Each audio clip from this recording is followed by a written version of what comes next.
Hello students, आज हम chapter number 5 the d and f block elements का topic variation in atomic and ionic sizes of transition metals से chapter continue करेंगे। In general, ions of the same charge in a given series show progressive decrease in radius with increasing atomic number. एक series में given series में जिन ions का same charge है वो धीरे धीरे रेडियस में डिक्रीज शो करेंगे बढ़ते एटॉमिक नंबर के साथ। जैसे जैसे एटॉमिक नंबर बढ़ेगा वैसे वैसे रेडियस डिक्रीज होता रहेगा। This is because the new electron enters a D orbital each time and the nuclear charge increases by unity.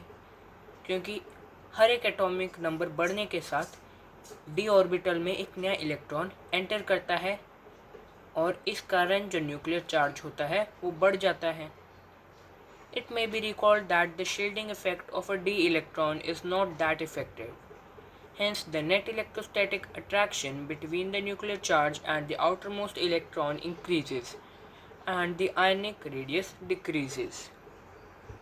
इससे क्या होता है कि जो नेट इलेक्ट्रोस्टैटिक अट्रैक्शन होता है दो न्यूक्लियर चार्ज के बीच और आउटर मोस्ट इलेक्ट्रॉन के बीच में, वो बढ़ता जाता है और जो आयनिक रेडियस होता है वो कम हो जाता है।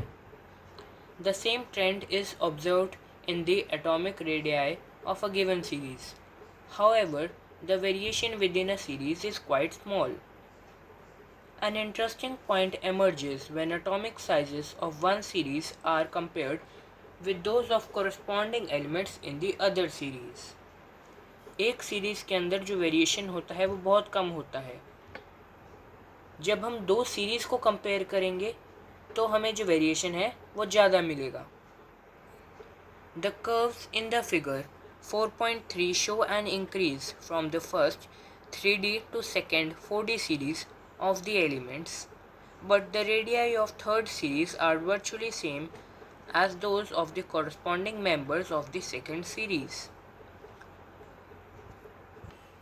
तो स्टूडेंट्स, ये वाली सीरीज़ जो ये डार्क ब्लू पेन से बनी है इसे ये है 3D सीरीज़। इसके ऊपर ये जो डॉटेड लाइन में 4D सीरीज़ है और ये रेड लाइन में 5D सीरीज़ है। तो हमें क्या इंटरेस्टिंग पॉइंट दिख रहा है कि जो 3D सीरीज़ और 4D सीरीज़ है उनका जो आयनिक रेडिया है उसमें काफ़ी गैप है, बट जो 4D और 5D सीरीज़ हैं वो ऑलमोस्ट 4D सीरीज़ के मेंबर्स की तरह सेम ही इंक्रीज शो कर रहा है। ये किस चीज़ का ट्रेंड है? एटॉमिक रेडियाई का of transition elements. Transition elements मतलब डी ब्लॉक के elements. This phenomenon is associated with the intervention of the 4f orbitals, which must be filled before the 5D series of elements begin. तो ये क्या बता रहा है कि 5D सीरीज एलिमेंट्स शुरू होने से पहले 4f ऑर्बिटल्स की फिलिंग होनी चाहिए। The filling of 4f and before 5D orbital results in a regular decrease in atomic radius called lengthenoid contraction. lengthenoid contraction क्या है? जब 4f ऑर्बिटल्स की फिलिंग 5D ऑर्बिटल्स के पहले हो जाती है तो क्या होता है? एटॉमिक रेडियाई में एक रेगुलर डिक्रीज जो है वो ऑब्जर्व होता है और इसी डिक्रीज को हम क्या कहते हैं? lengthenoid contraction, which essentially compensates for the unexpected increase in atomic size with increasing atomic number. The net result of the lengthenoid contraction is that the second and the third D series exhibit similar radii. तो जो lengthenoid contraction है उसका हमें net result क्या मिला कि जो second और थर्ड डी सीरीज के जो एलिमेंट्स हैं या मेंबर्स हैं उनका रेडियाई सिमिलर है। जैसे कि ZR जिरकोनियम, इसका रेडिया क्या है? 160 पिकोमीटर। पी मतलब पिको और एम मतलब मीटर, और हेफनियम का है HF का है 159 पिकोमीटर।